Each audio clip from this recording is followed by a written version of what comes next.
And now I'd like to introduce my next guest, who will bring the perspective of the end-user industry on retraining and upskilling and reskilling, maybe, the workforce for quantum computing. And I would like to invite Dr. Horst Weiss, who is a Vice President of Global Digital Services at BASF. And he's currently working on next-generation computing and, in particular, quantum computing. Welcome, Horst. It's a pleasure to have you here. I'm looking forward to your presentation. Yeah, thank you so much for the opportunity to talk here. I would like to share a few slides with you.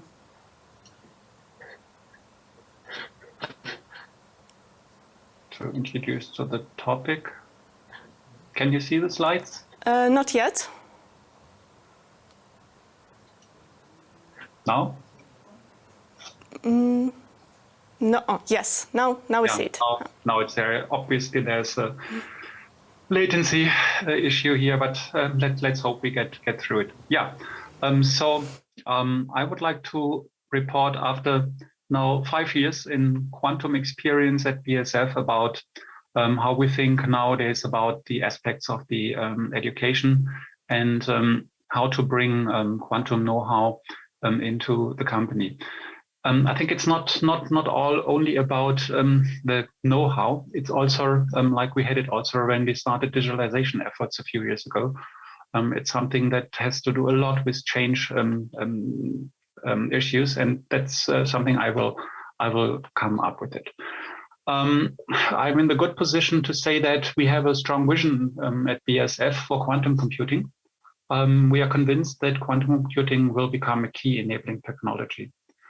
And this is based really on a careful examination of the market in the past from 2015 on. And so we were one of the companies that were looking into this quite early. And I can only confirm what my previous speaker has said.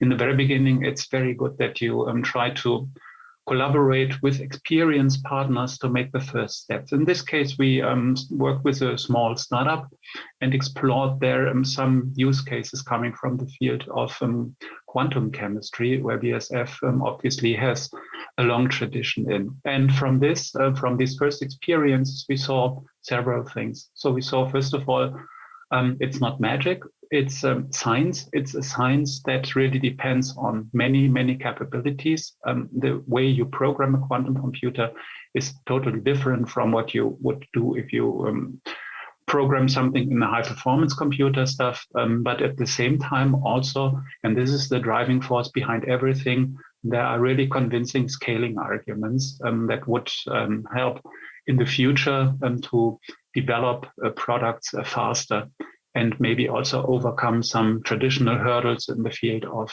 simulation in the future. And since then, we systematically explored the space inside the company, carried out extensive user surveys in order to understand better where the need is and where possible use cases might be, and so on.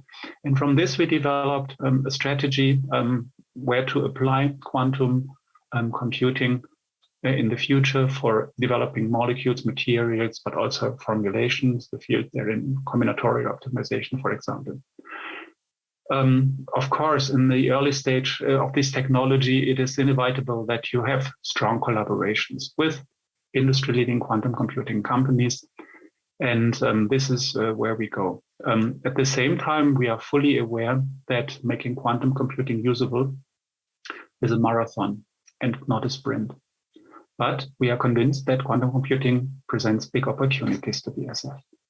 So this is the starting point for this. And so, why now? Because obviously we also learned in the first years that at the moment there is a huge gap between the present capabilities of quantum hardware and the requirements for solving any meaningful problem. And this is also true for quantum chemistry. At the moment, you cannot compute any system of relevance on a quantum computer. We tried and did a lot of resource estimation, but you see there is a gap of several orders of magnitude. But still, I mean, the scaling advantage is simply given, and so we try to develop further. So, and this is also, I guess, the reasoning why McKinsey came to the point where they said that the chemical industry will be probably one of the first industry that can make use of quantum computers. And I think this is really based on this aspect. Of course, we do have, as many other companies, also logistics, optimization, supply chain problems. But I would say in these areas at the moment, the quantum advantage is not yet proven. So there's a lot of research going on, and this is very, very important. Furthermore, I'm a big fan of this type of algorithmic and complexity theory research that we now see that really brings the development in this field much further. But I'm still thinking that the chemical industry with the very chemical problems will have one of the early advantages in applying quantum computers for chemistry questions. And at the same time, you can cite Boston Consulting Group, a very good investigation they did in 2019.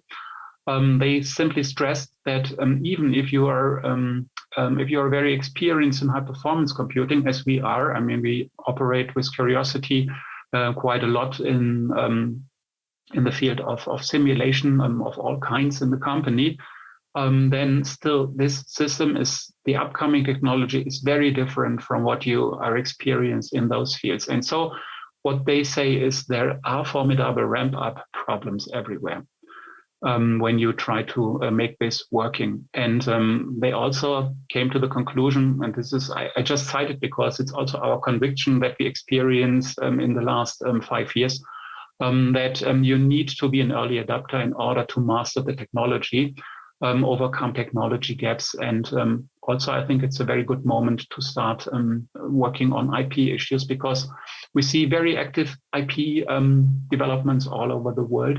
And I think there's both an active portfolio management possible, but at the same time, of course, we are interested in having a freedom to operate. Now let's look what quantum readiness, I think a very, very often used word nowadays, is what it means from an application perspective. So I think the first case is, of course, you need to know how to use the quantum computer to bring value to the company. And so what we see is everywhere are people who extensively explore use cases with quantum technology. The IP issue I already mentioned. IP should not be a roadblocker. It can be if you are a late adopter or just a follower, then it will maybe become difficult for you to operate without horrendous license cost.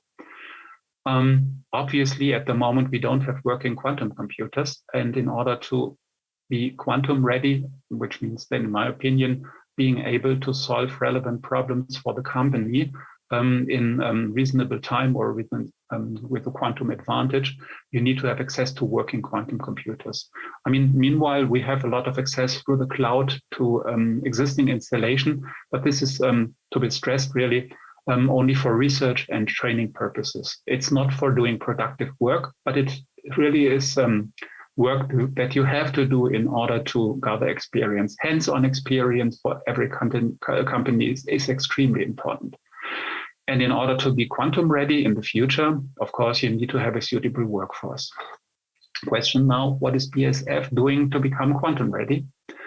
And so I can list here in a summary where the pillars are that we do. I already mentioned the use cases. Yeah? Of course, you need to develop use cases in order to see where the value for the company is. We do this, of course, together with others. So in bilateral collaborations with strong partners, but also in consortia and also in public funded projects. There's a lot going on, but I think this is useful to share experiences and also to have hands-on experience. On the left-hand side, you find the technology enablement. That, of course, is for a company like ours possible. Maybe it's not so easy if you don't have a trained workforce, for example, that knows how to model and simulate systems on a large scale. It might be difficult for you also to start this directly on a quantum computer. But if you have this workforce, as we have luckily, and where we operate also supercomputers, then you might now explore what it means to transfer some of those problems, issues, and solutions onto gate-based quantum computers. And we also explore the potential of quantum annealers. So this is what we do in technology enablement. The excellence part, I think, goes more to the topic here of the education, because that has to do a lot with the internal workforce. Yeah? First of all, you need to build a community inside the company. People need to know what quantum is, that quantum is available, what the status is. You need to manage expectations, because I mean, we all know that quantum computing is very much in a hype state. So you need to regulate this and be realistic. At the same time, you also need to have a proper funding, because without committed resources, workforce, and time, it will not be possible. And you need a long-term commitment, of course, because as I said in the first slide, we envision that we will have value cases, maybe the first tangible results in the middle of this, so around 2025 or so. But in order to really do meaningful, larger computations, also in the chemistry arena, it will take more. So in the first slide, we said something like 10 years plus.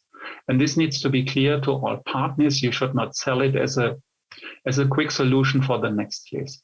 But this also means that you also need somewhere in this community to raise the level of understanding of your partners and colleagues. And more important, and I come to this later, more important also to make a handshake with people, because not everybody will work with quantum computers. But there needs to be an acceptance. You need to master the change aspect of this, and so on. So I have taken these slides from Quick, from the Strategic Industry Roadmap. Many thanks for this. It lists a bit something which is part of the problem. Recall that Boston Consulting Group said it's not so easy to start. It's a formidable start. And here you see some of the required skills here. I just marked here in red the stuff that is directly relevant to BASF, for example. I should mention that BASF is not going to be active as a producer of quantum or so. We are in the application part. But even if you're only interested in doing meaningful applications, you should know about what's the meaning of fault-tolerant quantum computing is, and so on. I don't go through all this here. I also marked here with a question mark enabling technologies. That's something we might discuss what this means in this context. But you see, it's a broad scenario that you need here. And quantum computing is not an old technology. It's in the beginning, it's in the making. So where do you at the moment get the workforce from? And this is also from the Quick survey. And I marked here in red the profile of people that we usually hire for strengthening the quantum computing team here. Obviously, we are among the fewer companies, but we are a chemical company that hire computational chemists, mainly quantum chemists at the moment. We are not interested in people along the full stack operation system of a quantum computer. We will not operate a quantum computer in the foreseeable future. So this is not of relevance for us. But in order, for example, to have people capable of developing quantum algorithms, at the moment, theoretical physicists are a very good choice. And then we have a lot of data scientists who are actively interested in machine learning applications on quantum computers. So this is then a very good transfer or a training from the existing workforce. Some of the data scientists are really interested in machine learning, also on quantum computers. Graph theoreticians are interested in this, and so on. The special point, of course, is software development. For this, you really need then to hire specialists. Difficult, I would say, and at the moment, part of the collaboration with startups who actually develop their own software stacks, or bigger companies who already have an existing software stack. There's a lot of training then on the fly during carrying out projects. So this was the part that addresses the quantum experts. Yeah? At BASF, we will have people, or we already have people dealing with material science in a broader sense. We explore machine learning optimization technologies. And we have some people from other fields, which I would call retrained experts, because after 1 or 2 years, they are almost excellent, really excellent. People sometimes coming from physics have a strong background also in quantum mechanics, which also helps. I would like to stress the importance of quantum ambassadors. These are